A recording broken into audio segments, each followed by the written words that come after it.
वास्तव में हमारे प्रमुख अतिथि जी ने जो बात अपने भाषण में कही, उसके अलावा और कुछ कहने की सोचने की जरूरत नहीं है।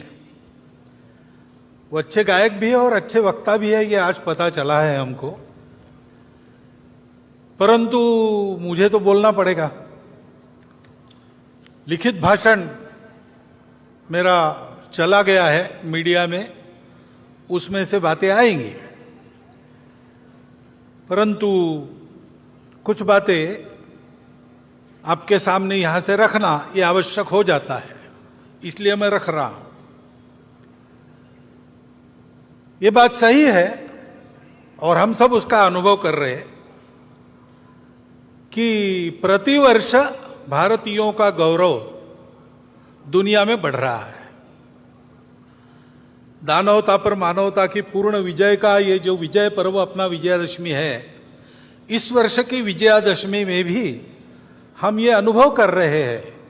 ऐसा अनुभव देने वाले कई प्रसंग हमने अभी अभी अनुभूति में हमारे लाए हैं।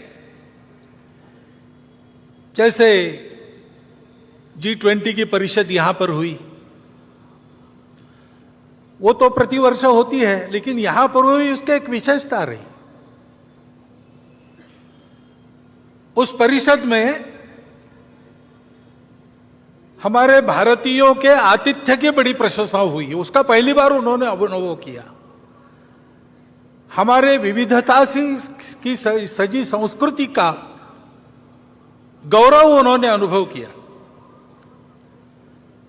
केवल भूतकाल की बात नहीं, हमारी वर्तमान की जो उमंग भरी उड़ान है उसको भी उन्होंने प्रत्यक्ष देखा, दुनिया भर के देशों के लोगों ने। और हमारे मन की जो सद्भावना है, प्रामाणिक सद्भावना है, अफ्रीकन यूनियन को सदस्य बनाने में पहले ही दिन परिषद का घोषणा पत्र एक मत से कराने में,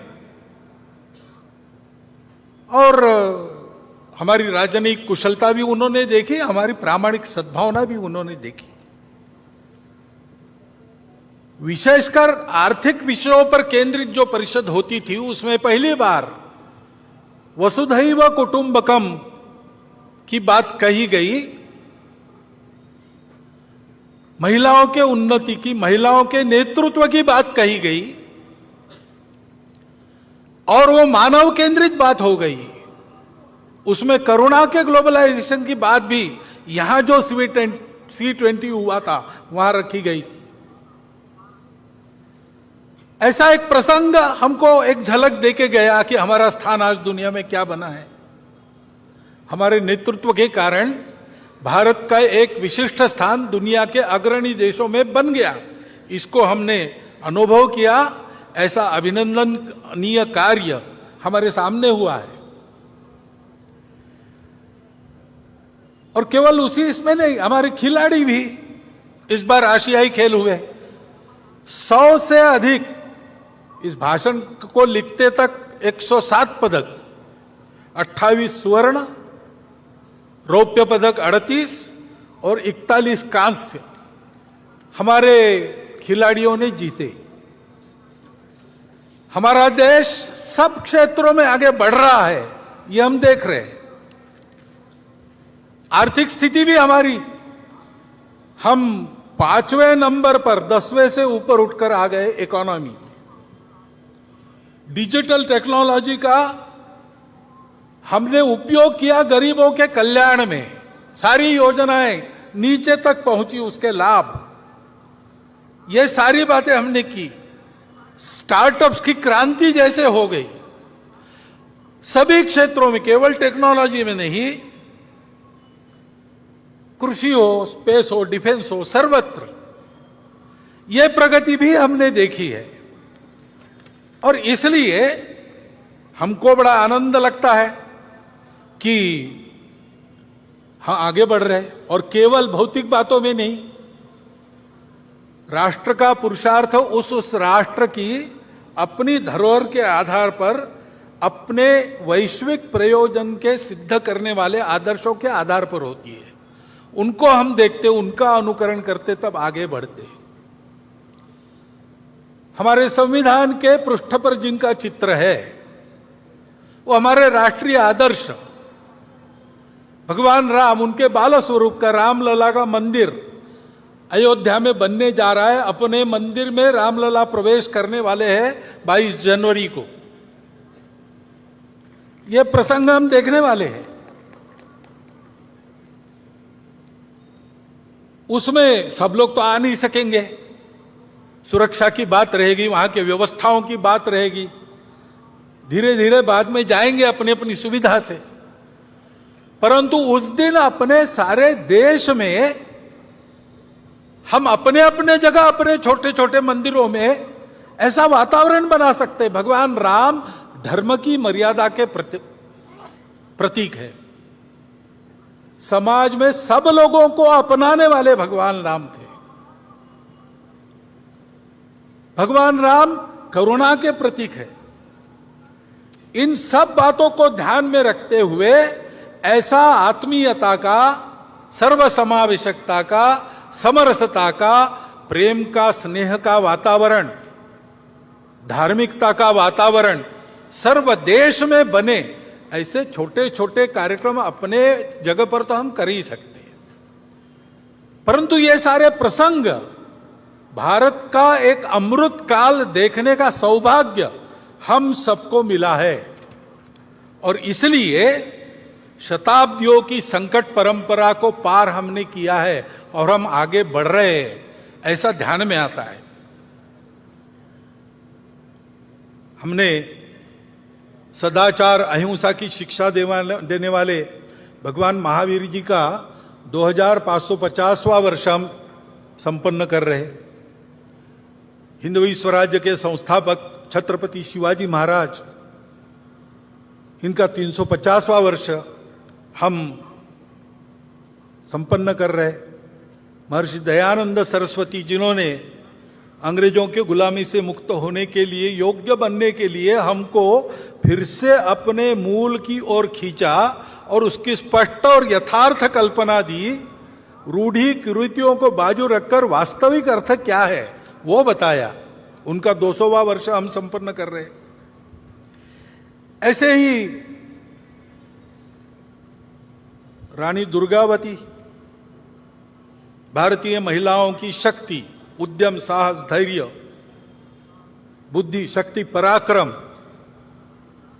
प्रशासकीय कुशलता, प्रजाहित दक्षता, इसका परिचय देने वाली, उनका 500वां वर्ष। और साथ साथ भक्ति का परिचय देने वाली संत मीराबाई, इनका 550वां वर्ष। ये अभी हम संपन्न करने वाले हैं, आगे उनका वर्ष है। ऐसे ही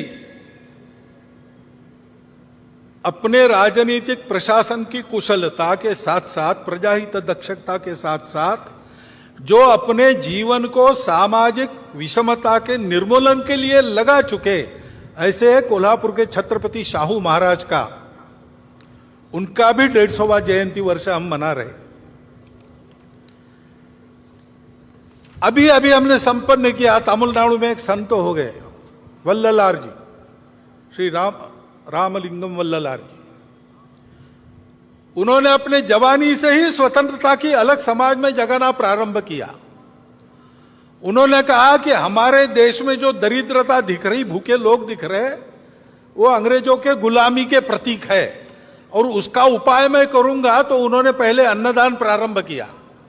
उस समय तमिलनाडु में जो चूल्हा उन्होंने अन्नदान के लिए जलाया, वो आज भी जल रहा है और वहां अन्नदान कार्यक्रम चल रहा है। आध्यात्मिक सांस्कृतिक जागृति के आधार पर सामाजिक समता और स्वतंत्रता का संदेश देने वाले वल्ललार जी की भी 200वां वर्ष अभी संपन्न हुआ, अक्टूबर में पूरा किया। इन सब महापुरुषों के द्वारा हमको ये संदेश मिलते हैं सामाजिक समरसता के, स्व के गौरव के, अपने परंपरा के, दुनिया को देने के लिए हमारे पास क्या क्या है उसके। जैसे हमारे प्रमुख अतिथि जी ने उल्लेख किया, हमारे हर बात में हमारा स्व है, संगीत में है, अन्न में है, सारी बातों में है। उसको दुनिया को देने का समय आ गया है और इसलिए उस स्व का गौरव धारण करके स्व के आधार पर देश का एक यशस्वी जीवन खड़ा करके बताना संपूर्ण दुनिया को, ये हमारा कर्तव्य बनता है। और उसके साथ साथ वो आज के विश्व की आवश्यकता भी है। आज का विश्व 2000 साल सुख की खोज में अनेक प्रकार के प्रयोग करके थक गया और वो कहता है कि हमको रास्ता चाहिए, क्योंकि विश्व में अनेक समस्याएं हैं जिनका हल उनको नहीं मिला। स्वार्थ और कट्टरपन के चलते कलह चलते हैं, उसका कोई हल नहीं दिख रहा। विश्व ने प्रयास किया सबको एक रंग में घोलने का, सब में यूनिफॉर्मिटी लाने का, एकरूपता लाने का। वो यशस्वी हो नहीं सकता क्योंकि सृष्टि बनी है विविधता, वो विविध ही रहेगी। विविधता में एकता कैसे आएगी, उसका कोई आधार उनके पास नहीं है। और इसलिए स्वार्थ तो रहता ही है, कट्टरपन भी रहता है, उसको चलते एक उन्माद पैदा हो जाता है, अहंकार पैदा हो जाता है, उसके संघर्ष चल रहे। स्वार्थों के टकराव और अतिवादिता के कारण युद्ध चलते हैं, उसका कोई उपाय नजर नहीं आता। प्रकृति विरुद्ध जीवन शैली, जीवन में स्वैरता, अनिर्बंध उपभोग, आत्यंतिक व्यक्तिवाद, अमर्याद शोषण, अधूरी दृष्टि के कारण उपजने वाले ये सारे दोष है, उसके चलते जो समस्याएं पैदा हुई है पर्यावरण की वगैरह, विश्व को उसका रास्ता नहीं दिख रहा है और उसकी भी अपेक्षा है कि भारत रास्ता दिखाए। भारत को अपने देश में इन समस्याओं का निराकरण करके रास्ता दिखाना होगा। अपने देश में भी ये समस्याएं हैं, बड़ी बात नहीं। समस्या होना कोई गलत नहीं, जीवन में समस्या रहती है और हम आज दिखा रहे कि हम सामना करके उन समस्याओं का उपाय करेंगे। हमारे यहां भी रहती है समस्या, पर्यावरण की समस्या हम देखते हैं, संकट हम पर भी है। अभी हिमालय क्षेत्र में जोशीमठ में घटनाएं हुई, हिमाचल प्रदेश में घर धंसने लगे, उत्तराखंड में हुआ। पूरे हिमाचल क्षेत्र में ये जो प्रकृति का प्रकोप दिखता है, चर्चा करते लोग कि क्या होगा, यहां भी गड़बड़ हुई तो कैसे होगा, कोई बड़ा संकट आने वाला है क्या? आने वाला होगा तो होगा, लेकिन डरने की क्या बात है, उसका उपाय करने की बात है। महत्वपूर्ण क्षेत्र है, हमारी उत्तर सीमा इस क्षेत्र से बनती है। हमको सीमा सुरक्षा का भी विचार करना पड़ेगा। इस क्षेत्र में उत्तर भारत की सारी बड़ी नदियां जल लाती है, चीन को भी जल ले जाती है, दक्षिण पूर्व एशिया को भी जल ले जाती है। इस क्षेत्र का खराब होना, इसका मतलब हमारी जल व्यवस्था का खराब होना होता है।